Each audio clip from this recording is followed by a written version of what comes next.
syukur. Warahmatullahi wabarakatuh.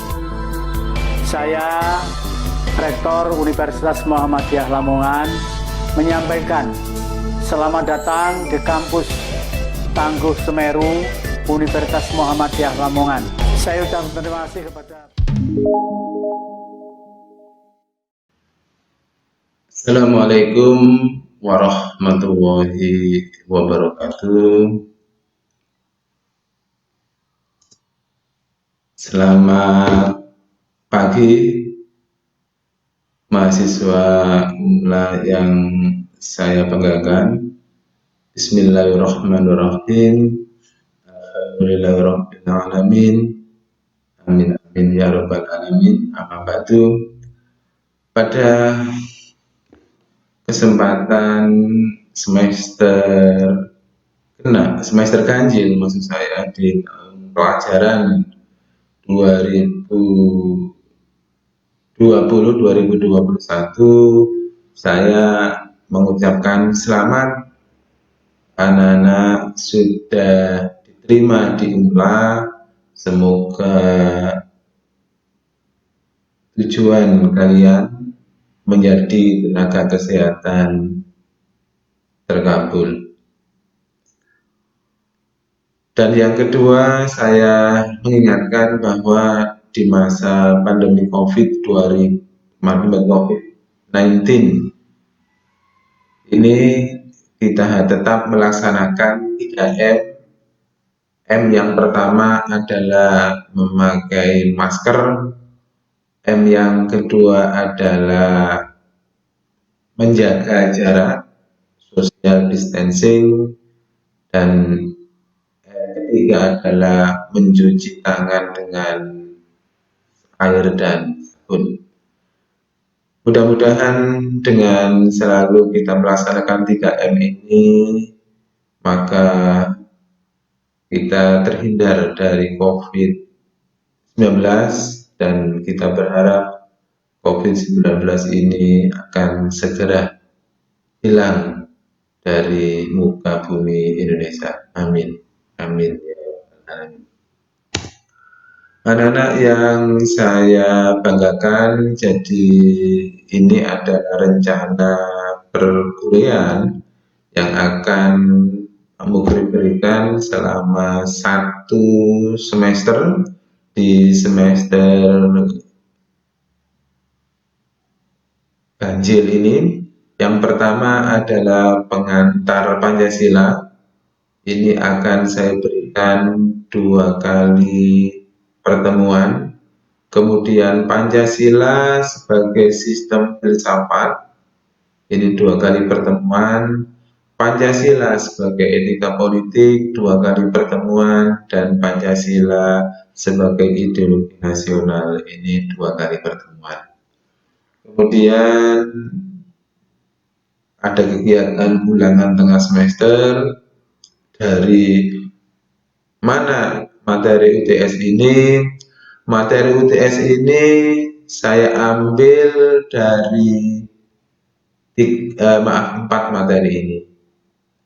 Kemudian setelah UTS kita lanjutkan, yaitu Pancasila dalam konteks sejarah perjuangan bangsa, Pancasila dalam konteks ketatanegaraan RI, pembentukan watak bangsa, dan Pancasila sebagai paradigma kehidupan bermasyarakat, berbangsa, dan bernegara.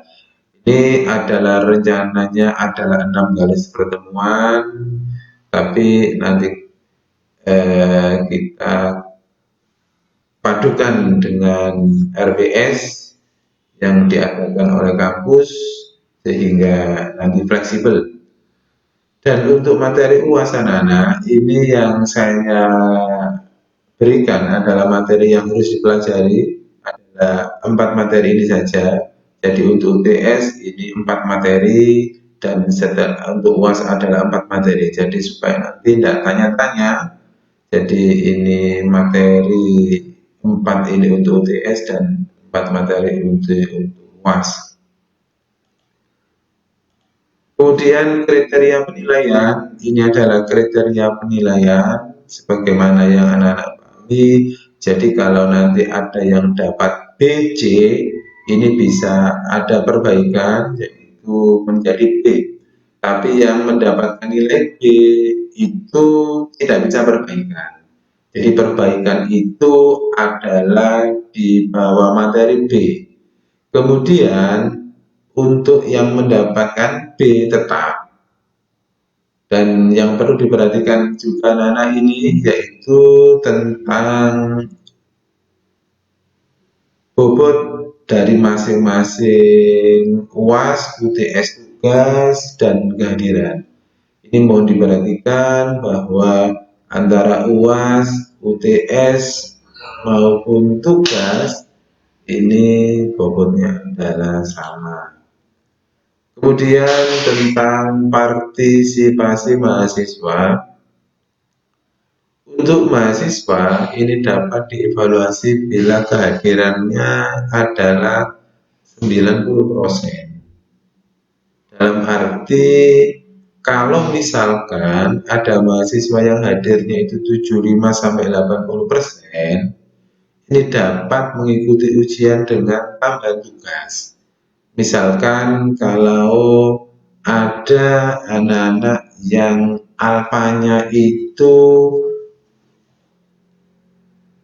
3 kali, maka kalau sudah alfa 3 kali, maka diperbolehkan untuk UAS dengan catatan yaitu mengerjakan tugas dan konkret.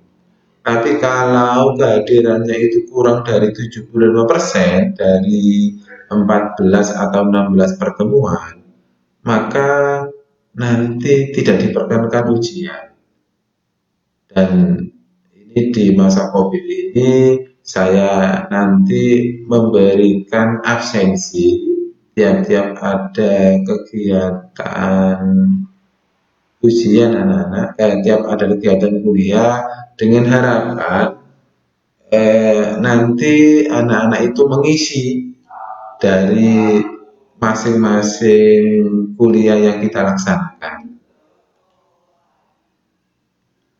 Nah, dalam pendahuluan pendidikan Pancasila ini, kita lihat bahwa pada masa sejarah Pancasila, jadi pada masa sejarah Pancasila ini, bahwa Pancasila itu pada masa Orde Baru itu dipergunakan sebagai interpretasi dan manipulasi politik penguasa.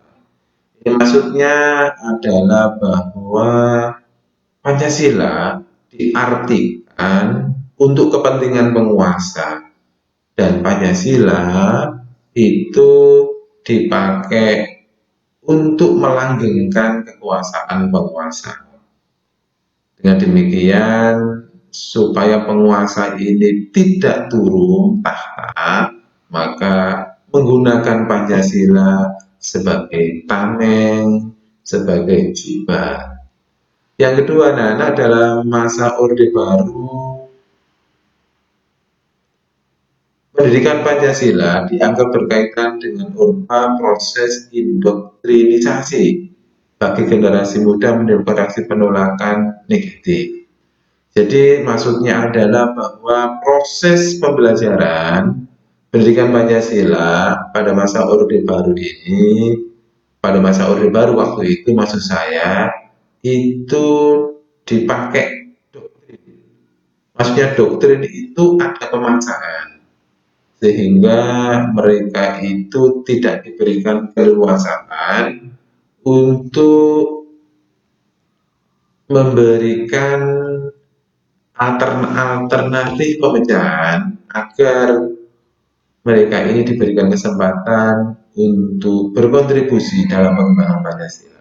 Tapi yang dilakukan adalah mereka harus menerima apa yang dilakukan oleh pemerintah. Anak-anak, setelah adanya Orde Reformasi tepatnya 21 Mei 1998, maka Pancasila dikembalikan kedudukannya dan fungsinya sebagai dasar negara. Jadi Pancasila ini digunakan sebagai dasar dalam penyelenggaraan negara. Yang kedua, pencabutan P4. P4 itu adalah pedoman penghayatan dan pengamalan Pancasila. Kenapa dicabut? Karena P4 ini metode pendekatannya menggunakan indoktrinasi. Yang ketiga adalah pencabutan Pancasila sebagai satu-satunya asas bagi Orsospol di Indonesia. Ini menunjukkan bahwa Pancasila itu tidak sebagai satu-satunya asas bagi Orsospol, maksudnya asas tunggal, tapi Orsospol itu bisa menggunakan asas lain. Dalam arti asas Pancasila ini sebagai asas utama, asas partai, asas ideal, kemudian bisa partai itu menggunakan asas, misalkan asas nasionalis, asas kerja, asas royong, dan sebagainya. Dan inilah tanggung jawab kita anak-anak sebagai warga negara Indonesia untuk mengembangkan serta mengkaji Pancasila sebagai hasil karya sebangsa. Dalam arti bahwa Pancasila ini adalah hasil karya bangsa, untuk itu tugas kita sebagai mahasiswa ini adalah bagaimana kita memberikan pemikiran-pemikiran yang baik sehingga Pancasila ini bisa diterima oleh semua kalangan dan Pancasila ini bisa tetap berada dalam negara kesatuan Republik Indonesia. Kemudian yang selanjutnya adalah landasan pendidikan Pancasila. Landasan pendidikan Pancasila itu adalah landasan historis, landasan kultural, landasan yuridis, dan landasan filosofi. Nah, anak-anak, untuk landasan historis, ini adalah landasan yang berhubungan dengan sejarah. Maksudnya adalah bahwa bangsa Indonesia itu adalah kausa materialis Pancasila. Yang dimaksud dengan kausa materialis Pancasila itu adalah bahwa bangsa Indonesia itu adalah asal muasalnya Pancasila, penciptanya Pancasila, sehingga Pancasila itu adalah made in Indonesia, bukan made in China maupun made in Amerika. Yang kedua, anak landasan kultural sejarah bahwa bangsa Indonesia itu adalah bangsa yang menjunjung tinggi budaya. Budaya yang sangat melekat di Indonesia adalah budaya kekeluargaan dan budaya gotong royong. Anak-anak bisa melihat bahwa hanya satu-satunya negara yang ada acara halal bihalal. Negara yang menjunjung tinggi gotong royong adalah bangsa Indonesia. Yang ketiga adalah landasan yuridis. Landasan yuridis ini adalah berhubungan dengan mata kuliah kepribadian yang wajib diprogram oleh seluruh mahasiswa. Jadi seluruh mahasiswa yang ada di Indonesia ini harus lulus 4 mata kuliah kepribadian ini, yaitu agama, Pancasila, kewarganegaraan, dan bahasa Indonesia. Apabila salah satu dari mata kuliah kepribadian ini tidak lulus, maka mahasiswa itu tidak bisa melaksanakan wisuda. Untuk itu harapan Pak Mukrim, minimal kalian harus mendapatkan nilai B pada mata kuliah pendidikan Pancasila. Kemudian rambu-rambu pelaksanaan mata kuliah pengembangan kepribadian. Yang pertama adalah menguasai kemampuan berpikir, bersikap rasional dan dinamis, berpandangan luas sebagai manusia intelektual. Ini adalah harus kita kembangkan anak-anak, karena pada pendidikan Pancasila ini kita diberikan keleluasaan untuk menyumbangkan pemikiran kita sebagai manusia intelektual, tapi tetap dalam koridor landasan ideal, landasan Pancasila. Yang keempat adalah landasan filosofi. Landasan filosofi ini adalah Pancasila sebagai dasar negara dan sebagai pandangan hidup bangsa. Sebagai dasar negara, maka Pancasila ini sebagai dasar dalam Pancasila digunakan sebagai dasar dalam pelaksanaan kehidupan kenegaraan, dan sebagai pandangan hidup bangsa, Pancasila ini dipakai dasar dalam dasar arah kemana bangsa Indonesia ini berada, petunjuk arah dalam kehidupan bangsa dan negara. Kemudian kita lanjutkan, yaitu tentang tujuan pendidikan Pancasila. Tujuan pendidikan Pancasila ini ada 4, yaitu memiliki kemampuan untuk mengambil sikap yang bertanggung jawab sesuai dengan hati nurani. Anak-anak, dalam diri manusia itu ada suara hati nurani dan suara was-was. Untuk itu, suara yang kita pakai dasar dalam memutuskan segala sesuatu itu adalah suara yang berasal dari hati nurani, yang merupakan anugerah Allah SWT. Yang kedua adalah bagaimana kita itu mampu mengenali masalah dan bagaimana kita itu bisa menyelesaikannya.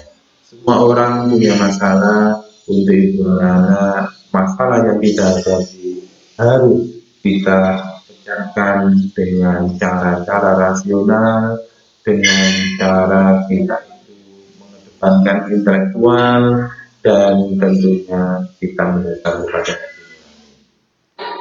Dan yang ketiga adalah mengenali perubahan intelek dan seni. Ini adalah penting karena ilmu pengetahuan teknologi seni itu selalu berkembang, sehingga segala sesuatu yang kita lakukan adalah harus menyesuaikan dengan intelek dan seni. Itu gunakan ilmu pengetahuan dan teknologi ini sebagai sarana untuk mengembangkan pengetahuan kita agar kita ini tidak ketinggalan dengan negara-negara lain. Tapi tentunya kita harus mendasarkan kepada ilmu-ilmu keagamaan sebagai dasar pengembangan teknologi. Yang keempat adalah memiliki kemampuan untuk memaknai peristiwa sejarah dan nilai-nilai budaya bangsa untuk menggalang persatuan dan kesatuan. Anak-anak, bahwa untuk menciptakan persatuan ini, maka kita harus menilik kembali sejarah bahwa bangsa Indonesia ini bisa merdeka karena bangsa Indonesia ini berjuang untuk kemerdekaan, dan kemerdekaan yang kita raih bukan atas perjuangan dari salah satu suku saja, tapi pada seluruh bangsa Indonesia. Untuk itu, marilah kita tetap dalam negara kesatuan Republik Indonesia ini dengan mengedepankan persatuan dan kesatuan bangsa, sebagaimana Bhinneka Tunggal Ika, bersatu-satu, berbeda-beda tetapi tetap satu.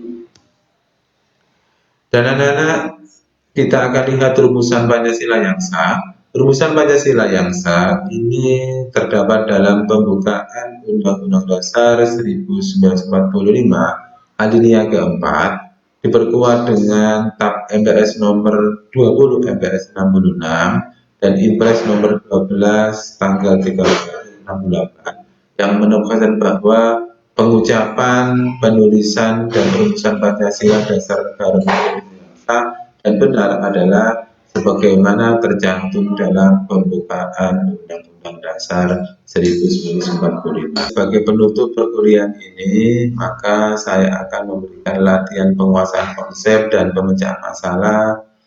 Anak-anak, untuk materi ini, maka saya akan memberikan tugas, yaitu kalian tadi kan sudah mengetahui 4 tujuan pendidikan Pancasila. Setelah mengetahui 4 tujuan pendidikan Pancasila, maka tugas kalian adalah mencari contoh dari masing-masing 4 tujuan pendidikan Pancasila itu. Dengan demikian, kalau kita lihat minimal 2 berarti ada 8 contoh. Tapi yang perlu dibatasi adalah contoh-contoh itu kalian ambil dalam kehidupan kampus. Jadi di dalam kehidupan kampus saja. Kemudian untuk tugas yang dikerjakan itu cukup ditulis tangan di kertas. Jadi saya tegaskan lagi, cukup ditulis tangan di kertas, kemudian diupload di Google Classroom di menu tugas. Jadi anak-anak untuk nguploadnya itu di Google Classroom di menu tugas, jangan di menu forum. Kalau ada yang mengupload di menu forum, maka nanti tidak terekam di nilai. Jadi kalian upload di Google Classroom di menu tugas. Dengan demikian, kalau ada kesulitan, nanti kalian bisa menanyakan ke Pak Mukrim.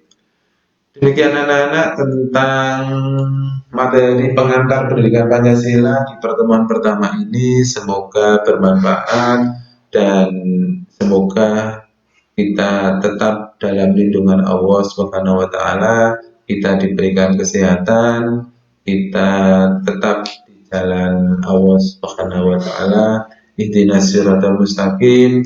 Wassalamualaikum warahmatullahi wabarakatuh.